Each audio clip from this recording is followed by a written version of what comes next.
ನಮಸ್ಕಾರ ಸ್ನೇಹಿತರೆ, ಬರ್ರಿ ಇವತ್ತು ತುಪ್ಪ ಮಾಡಾಕತ್ತಿದ್ದೆ. ಹೆಂಗೆ ಮಾಡ್ತೀನಿ ಅಂತ ತೋರಿಸ್ತೀನಿ. ಸೊ ನಮಗೆ ಇದು ಕಾಸ್ಕೋ ಒಳಗೆ ತೊಗೊಂಡಿವಿ ನೋಡ್ರಿ, ಕರ್ಕ್ಲ್ಯಾಂಡ್ ಅನ್ಸಾಲ್ಟೆಡ್ ಬಟರ್ ಇದು. ಇದನ್ನು ಓಪನ್ ಮಾಡಿ ತೋರಿಸ್ತೀನಿ ನಿಮ್ಗೆ. ಇದು 4 ಪೀಸಸ್ ಇರ್ತಾವೆ. ನಾವು ಯಾವಾಗಲೂ ಇದ್ರದ್ದೇ ತುಪ್ಪ ಮಾಡ್ಕೋತೀವಿ ಮನೆ ಒಳಗೆ. ನಾವು ಕೊಂಡದ್ದಂತೂ ತುಪ್ಪ ತೊಗೊಳಂಗಿಲ್ಲ.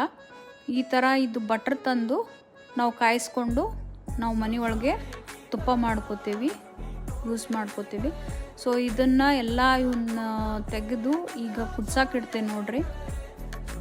ಅದು ಕುದಿಯೋಕೆ ಸ್ಟಾರ್ಟ್ ಆದಮೇಲೆ ನೀವು ಒಂಚೂರು ಕೈ ಬಿಡಬಾರ್ದು, ಕಲಿಸ್ತಾ ಇರಬೇಕು.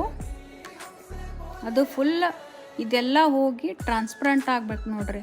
ಟ್ರಾನ್ಸ್ಪರೆಂಟ್ ಆದಾಗ ನೋಡ್ರಿ ಈ ಥರ ಆಗ್ತೈತಿ. ಇದಕ್ಕೆ ಒಂಚೂರು ನಿಮಗೆ ತುಪ್ಪ ಆಗೈತಿ ಇಲ್ಲ ಅಂತಂದು ಗೊತ್ತಾಗಕ್ಕೆ ಒಂದು ಸ್ವಲ್ಪ ನೀರು ಹಾಕ್ರಿ. ಚಟ ಚಟ ಚಟ ಅಂತ ಆವಾಜ್ ಬರ್ತೈತಿ, ಘಮ ಘಮ ಅಂತ ವಾಸನೆ ಬರ್ತೈತಿ. ತುಪ್ಪ ರೆಡಿ ನೋಡ್ರಿ ಈಗ. Thank you for watching.